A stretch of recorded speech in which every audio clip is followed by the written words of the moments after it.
to another video, and happy October. I hope you guys are enjoying October so far.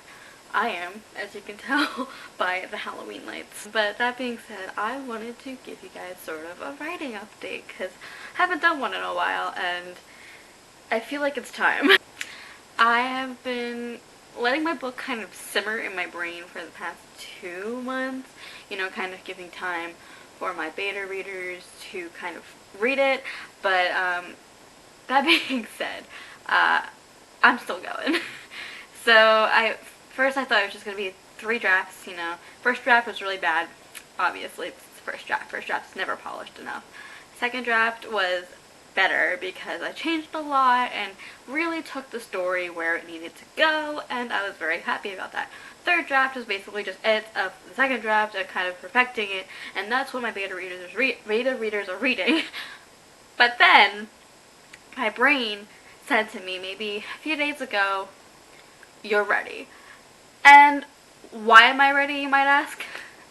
My brain told me, and my emotional state was telling me, that I'm ready to start querying to potential agents and publishers. So I haven't submitted anything yet just because, I'm still trying to hype myself up to actually click the send button to some people. I think I'm just going to start sending it off to like one person at a time because I'm going to get anxious once I hit that send button. But I made a conscious decision in my brain to do that.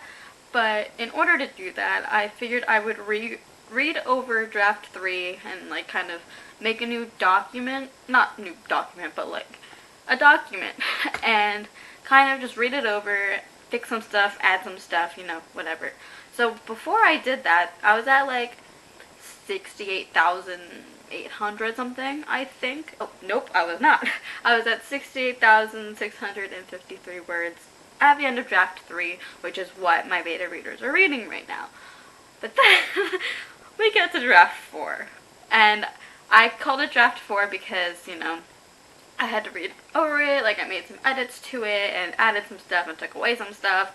So there, draft 4. I never dreamed of doing a draft 4, but it warranted for a draft 4 because I needed to read it over so I could send it off to people. I do have a query letter all written and perfected. I've literally I've been reading it over the past 4 or 5 months because after I finished draft 3, I think I started writing one, and I think my query letter sounds really nice. I haven't had anyone else read it over just because I don't have anyone else to really read it over to because my beta readers haven't finished reading draft 3 yet, so I haven't sent the query letter off to them. But I have a draft 4 now, and it actually warranted a lot of changes. 2,000 more words to be exact, my dudes. Draft 4 is now at 70,859 words. Yeah, my goal throughout this whole book was to hit 50k. That was like the only goal that I basically had. And then when I surpassed 50k, I think it was draft 1 or 2, I don't remember which one, I was like, okay, go for 60.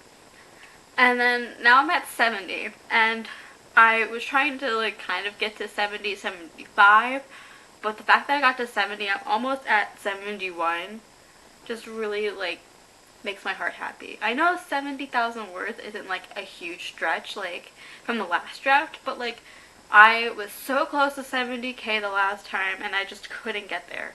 But now, with all of the stuff that I added, I got to 70,000 words, and I was just so excited and so happy that I actually got to a good number. Not that 68,000 is a bad number, but I just wanted to get to 70,000 because I like numbers to be rounded out. So 70,650, whatever the heck it was, words, definitely was better than what I had before. So I'm going to start the querying process soon since I finished draft 4. But part of me wants to read over draft 4 once more, so that way I'm not missing anything if they do want the first 3 chapters or the first 10 pages or whatever publishers ask for, because as I've researched, different publishers, different agents have different requirements for submission.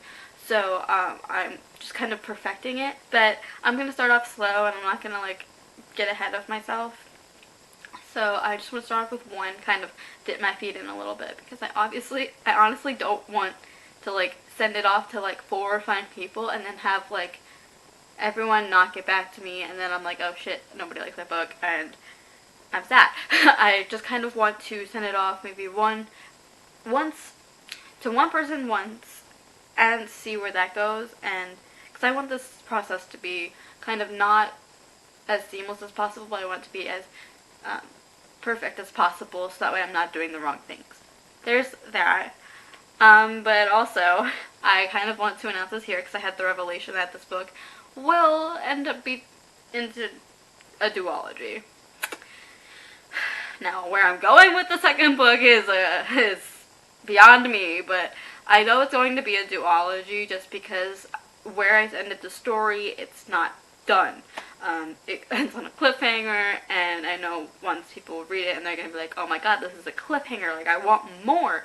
I only know that it can only go past 2. It only can go to 2 books. Like, it's done after 2, because I can't stretch the story to 3, 4, 5 books. I can't make it a trilogy. I have to make it a duology, because that's where in my brain this book is going.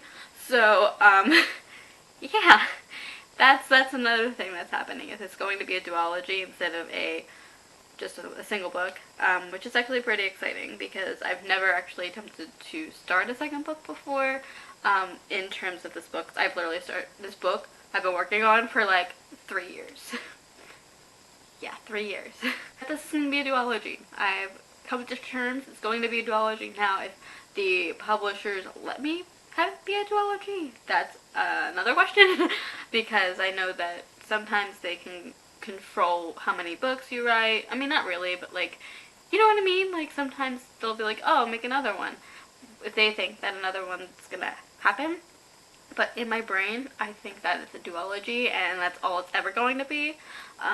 Who knows, I might write like a guidebook, sort of, for my characters. And yeah, so I don't want to spoil that either. I really want to write the guidebook though, because the guidebook will really help, or even make it a prequel to the series, the trilogy. Have it be a prequel to the duology, because then you kind of get a backstory on some of these characters and like what's happening in their lives, and you know, stuff like that. But again, that's not like determined or anything. Maybe it will be like a little like side project for me to make, but like obviously right now it's not like in the works. Oh yeah, I like I don't know. This book just means a lot to me, because it's like the book that really like helps me, like, I don't know, think about how it will happen, like how this book will be a thing. I don't know, I really love my book.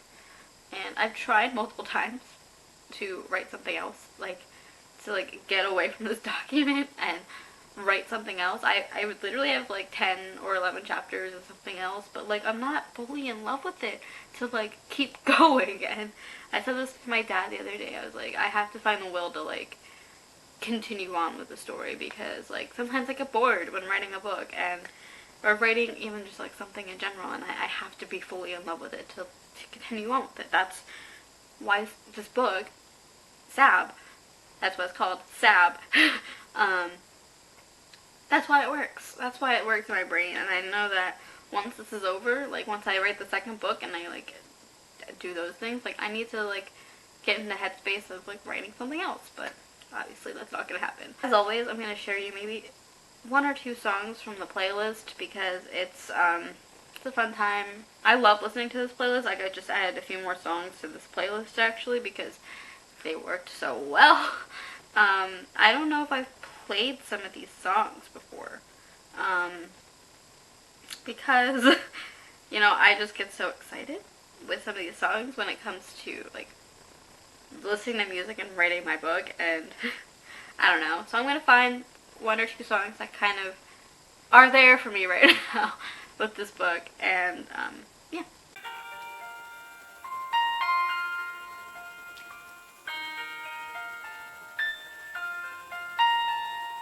Every night in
Yeah, so those are the songs that I kind of think of when I think of my book. I just kind of think they're some of the theme songs. I mean, obviously Graveyard is kind of a newer song that was kind of a wake up to me, that it was one of the theme songs for my book. But obviously I think a lot of the Anastasia songs, except for like, I mean there's only like 3 Anastasia songs on my playlist. In My Dreams, Once Upon a December, and Journey to the Past, that really describe my book. But then there's also the first one that I played for you, My Heart Will Go On from Titanic.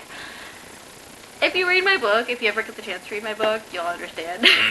More like, in my brain I understand, but maybe it might not make sense. But actually it does make sense.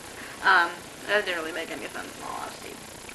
But, I'm gonna wrap this up, because I know I only have like 3 minutes left of space on my camera right now. So, I hope you guys enjoyed this video.